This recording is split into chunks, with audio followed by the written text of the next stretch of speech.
Hello everyone, myself Bhumi and you are watching my channel Bhumi maths classes. इस video में मैं chapter 14 करा रही हूँ। चैप्टर का नाम है प्रोबेबिलिटी। एक्सरसाइज है 14.1 और क्वेश्चन है 22, 23, 24 एंड 25। ये 4 लास्ट क्वेश्चन है इस एक्सरसाइज के और इसी के साथ ये चैप्टर भी फिनिश हो जाएगा। तो I hope you will enjoy my video. If you like my work and explanation, please do like, share and subscribe my channel. तो स्टार्ट करते हैं। हमें क्वेश्चन 22 में दिया गया है कंप्लीट द फॉलोइंग टेबल। ये एग्जाम्पल 13 पे बेस्ड है। उसमें क्या करते हैं कि दो जो डाइस होती हैं उनको एक साथ थ्रो करते हैं। तो उसके बाद जो इवेंट्स हमें लेने हैं प्रोबेबिलिटी निकालने के लिए, तो उसमें दिया गया है इवेंट्स हैं सम ऑन 2 डाइस। मतलब कि डाइस थ्रो करने के बाद जो उन पे नंबर आता है ऊपर, उनका सम। तो अगर दोनों डाइस में 1 1 हो तो 2 होगा उनका सम। इसी तरह से 1 और 3 जो है 3 है उसका सम क्या होगा, 2 या 1 या 1 या 2 इस तरह से। और 4 है जैसे 2 2 1 3 3 1। दोनों डाइस में इस तरह से इनके सम निकालने हैं हमें। दोनों डाइस एक साथ थ्रो की जाएंगी, उनका जो नंबर्स आएंगे उनका ऐड करके किस नंबर की कितनी प्रोबेबिलिटी हम हो सकती है वो हमें फाइंड आउट करनी है। तो इसमें हम देखते हैं। इसके लिए एक टेबल मैंने प्रिपेयर करी है, ये एग्जाम्पल से हमने लिए है। उन्होंने हिंट भी दिया है कि एग्जाम्पल नंबर 13 उसमें से रेफर है ये क्वेश्चन। तो अगर 1 और 1 दोनों डाइस में ऊपर जो फेस आता है तो 1 और 1 दोनों का होगा।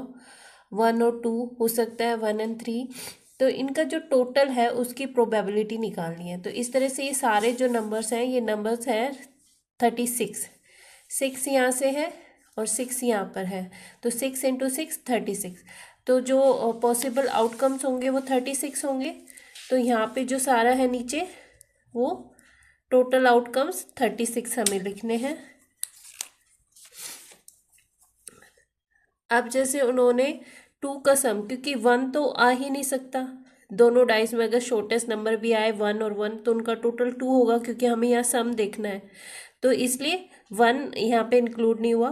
2 का सबसे छोटा है, 1 + 1 एक ही ऑप्शन है सिर्फ, तो इसलिए इसकी प्रोबेबिलिटी होगी 1/36। अब हम 3 का देखते हैं।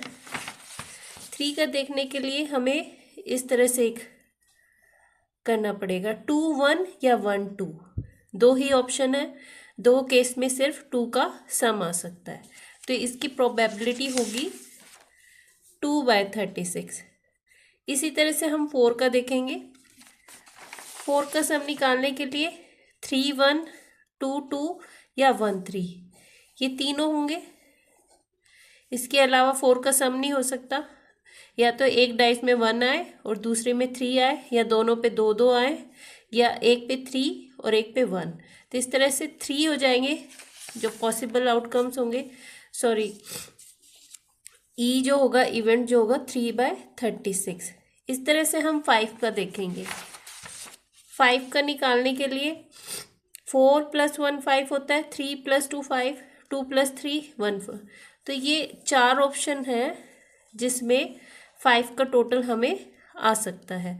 तो 1 2 3 4 4/36 हो जाएगा इसकी प्रोबेबिलिटी। इस तरह से हम 6 का निकालते हैं। 5 + 1 4 + 2 3 + 3 2 + 4 1 + 5। तो ये जितने भी ऑप्शंस हैं, नंबर हैं, इन ये जो है ई हो जाएंगे, जिसमें सम होगा 6 का, 1 2 3 4 5। तो 5/36। अब 7 का हम देखते हैं।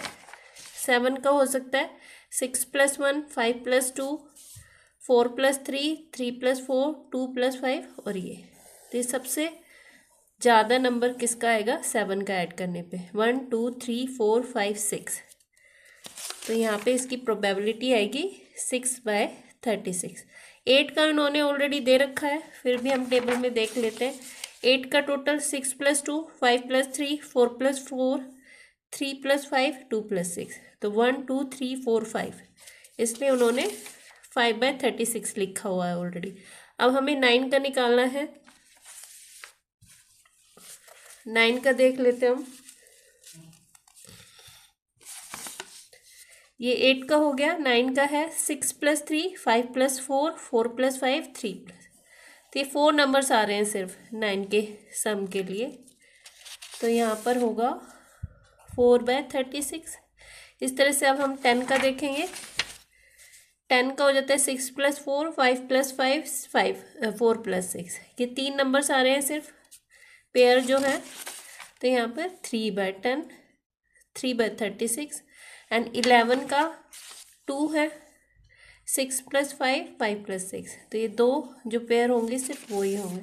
तो इसका आ जाता है 2/36।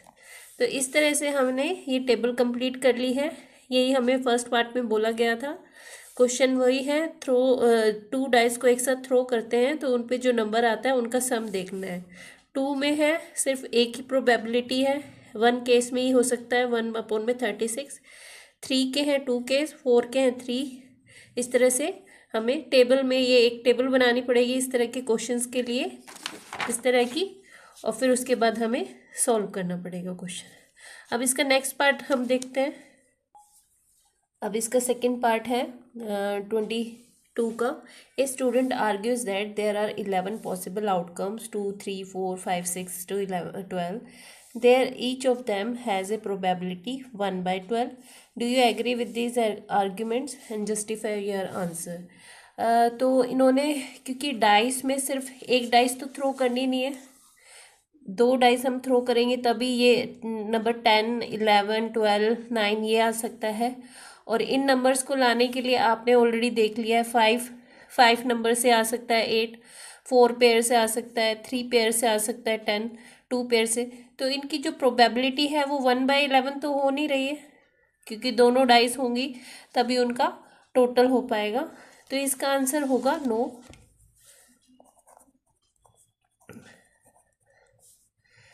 The 11 sums not equally likely, क्योंकि हमें ऊपर वाले क्वेश्चन में हमने ऑलरेडी सॉल्व कर दिया है। जैसे कि 5 अगर हमें सम चाहिए, 5 हुआ, 8 हुआ, 9 हुआ, 10 हुआ, क्योंकि एक ही डाइस में तो ये सारे नंबर आएंगे नहीं कि 8 आ गया है तो 1/11 हो गया है। इन दोनों 8 लाने के लिए हमें 2 डाइस जो है थ्रो करनी पड़ेगी, और उसके जो आउटकम्स होंगे वो 36 होंगे, और 8 का जो होगा वो कम से कम 5 पेयर बना रहे हैं 8 का सम। तो इस तरह से जो सम्स होंगे वो इक्वली लाइकली नहीं है।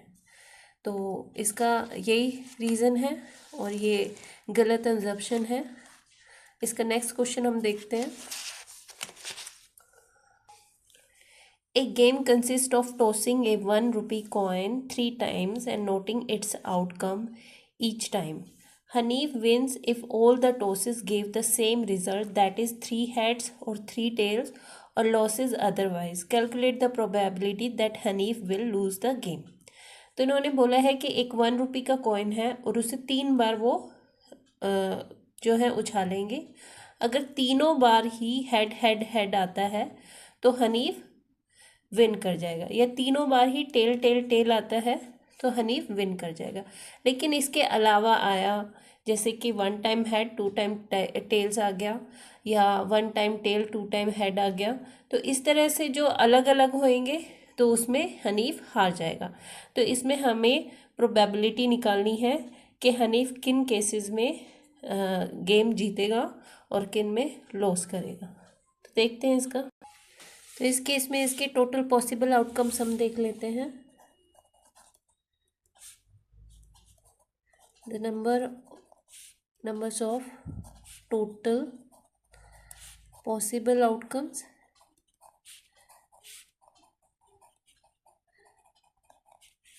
क्या क्या आ सकते हैं, tail tail tail, head head head, मतलब कि ये पेयर हो गया। फिर है टेल हेड हेड, फिर आ जाता है टेल टेल हेड, और फिर हम हेड का देख लेते हैं, हेड टेल टेल, फिर हेड हेड टेल। तो कितना हो गया, 1 2 3 4 5 6, 2 और रह गए हैं हमारे पास। इसमें देख लेते हैं T H T and H T H. एक कॉइन को हम 3 टाइम्स टॉस करेंगे तो तीनों में टेल आ सकता है, ये पॉसिबिलिटी है। तीनों में हेड आ सकता है, ये भी पॉसिबिलिटी है। तो फर्स्ट टाइम टेल आए, बाकी 2 टाइम हेड आए, ये भी पॉसिबिलिटी है। दोनों टाइम टेल आए, 1 टाइम लास्ट टाइम हेड आए, ये भी पॉसिबिलिटी है। फिर 1 टाइम फर्स्ट टाइम हेड आए, बाकी 2 टाइम टेल आए, तो ये भी पॉसिबिलिटी है। तो इस तरह से ये जो नंबर ऑफ वो हैं वो 8 हो जाते हैं पॉसिबल आउटकम्स। अब हमें इवेंट देखना है। Let E be the event getting T T T tail tail tail and head head head। ये दो, तो ये नंबर्स में 2 होंगे, तो पी ई जो होगा हमारे पास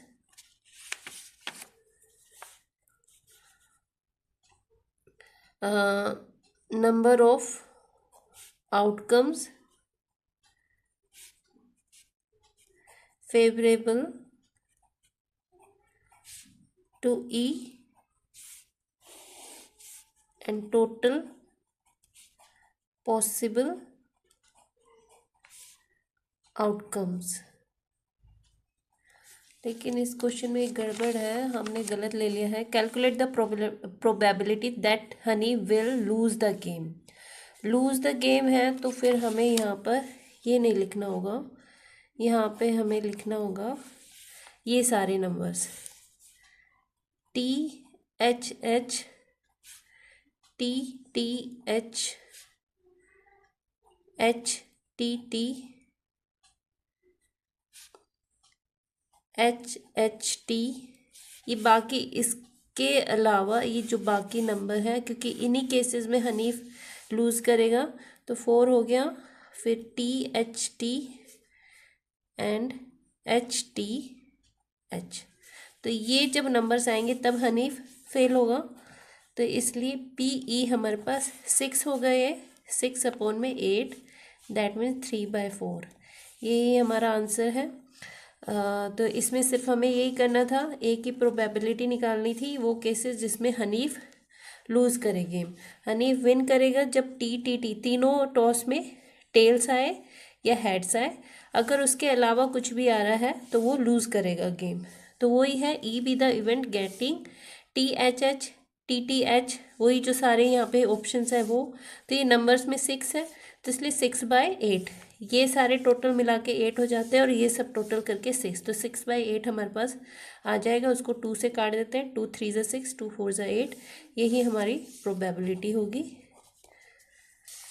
तो नेक्स्ट देखते हैं। अब इस क्वेश्चन में क्या है, a die is thrown twice, what is the probability that 5 will not come up either time. A die है, उसमें भी 6 फेसेस होते हैं, 1 to 6। अगर उनको 2 बार थ्रो किया जाए तो प्रोबेबिलिटी देखनी है कि 5 will not come either once, will not come up either time, दोनों में से किसी भी टाइम जो है वो 5 ना आए। तो वो हमें पहले वाली टेबल ही यूज़ करनी पड़ेगी। अब इसमें देखते हैं, अगर 2 डाई थ्रो की जाती है तो आउटकम्स 36 ही होते हैं। तो इसमें सॉल्यूशन में हम लिखते हैं the number of possible outcomes, total possible outcomes वो होंगे 36। Let E be the event getting 5 will not come up either time। तो इसमें देखते हैं कि जो 5 है वो दोनों में से किसी टाइम 5, एक तो इस लेयर में आ रहा है और एक इस वाले में। तो 1 2 3 4 5 6 ये ऑलरेडी काउंट हो गया है। 7 8 9 10 11, तो 11 टाइम्स में 5 आएगा, बाकी टाइम में नहीं आएगा।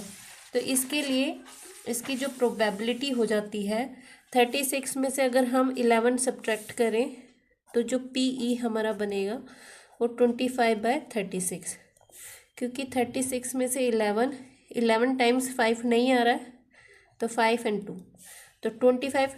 36 जो है टोटल पॉसिबल आउटकम्स है, और 25 ऐसे नंबर हैं जिसमें 5 नहीं आ रहा है, सिर्फ 11 केसेस में 5 आता है। तो वो जो फर्स्ट पार्ट की प्रोबेबिलिटी बनेगी वो ये बनेगी। सेकेंड पार्ट देखते हैं हम। 5 will come up at least once, कम से कम एक बार, और 2 बार तो हो सकता है। तो इसमें भी हम let E be the event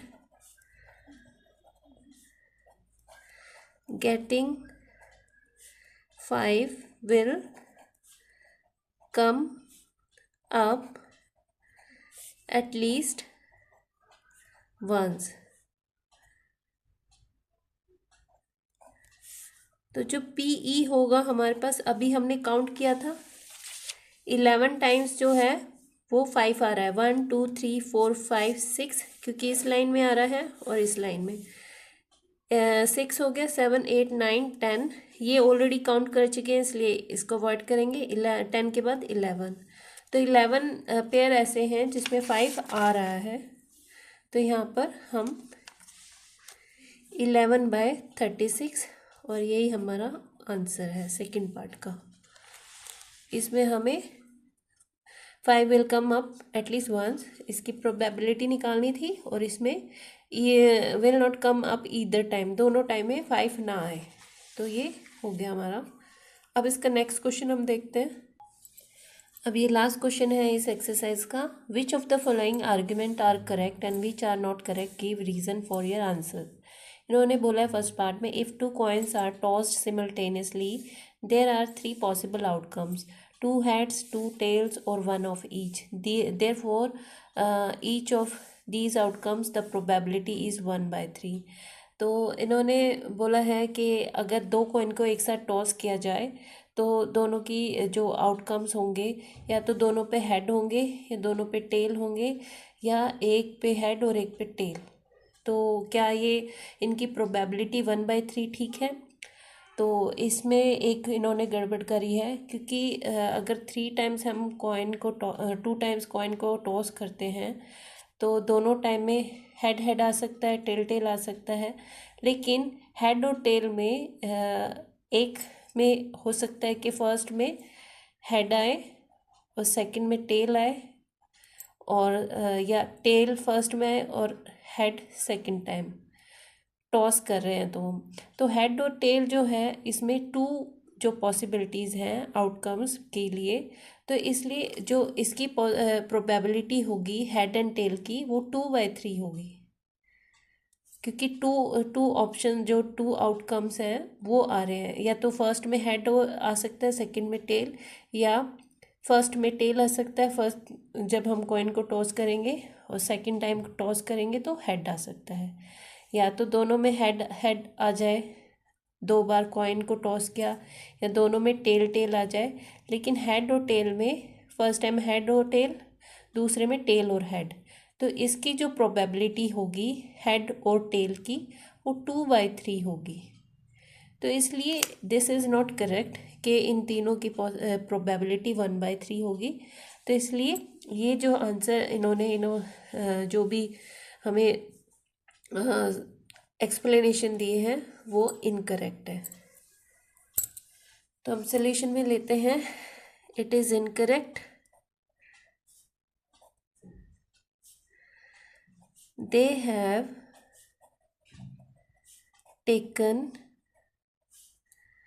3 possible outcomes. कौन कौन से लिए हैं? या तो 2 हेड्स 2 टेल्स और 1 of each, but in the last one, that is one of each, can result in two ways. मैंने बताया था या तो हेड टेल या टेल हेड, तो उस वाले केस में ये हो सकता है a head on first coin and tail on second coin, और from a tail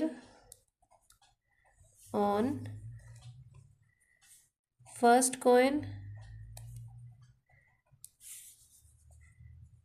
and head on second coin. So it becomes twicely as likely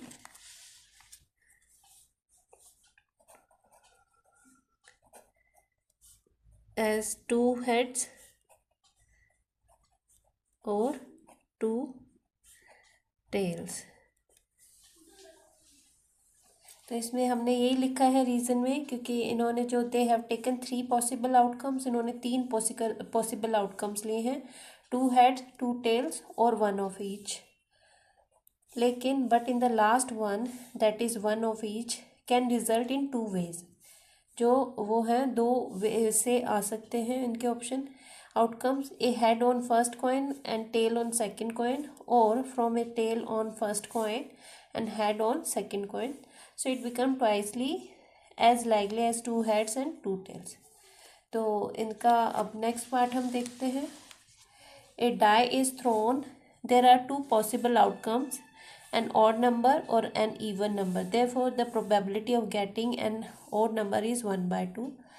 इसमें ये करेक्ट है. अगर हम इसका सल्यूशन देखते हैं, करेक्ट है ये, क्योंकि जब डाई थ्रो की जाती है तो उसमें 1 से 6 तक होता है. तो 1, 3 एंड 5 ये हैं ऑड नंबर्स, एंड 2, 4, 6 ये हैं इवन. 3/6, 3/6 दोनों का 1/2 और 1/2, तो दोनों की जो प्रोबेबिलिटी है वो 1/2 आ रही है.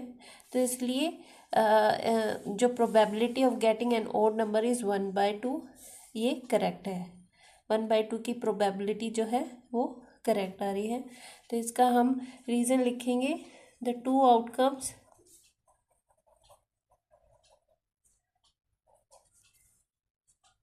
considered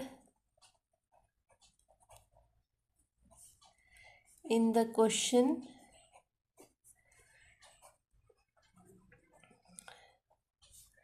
are equally likely.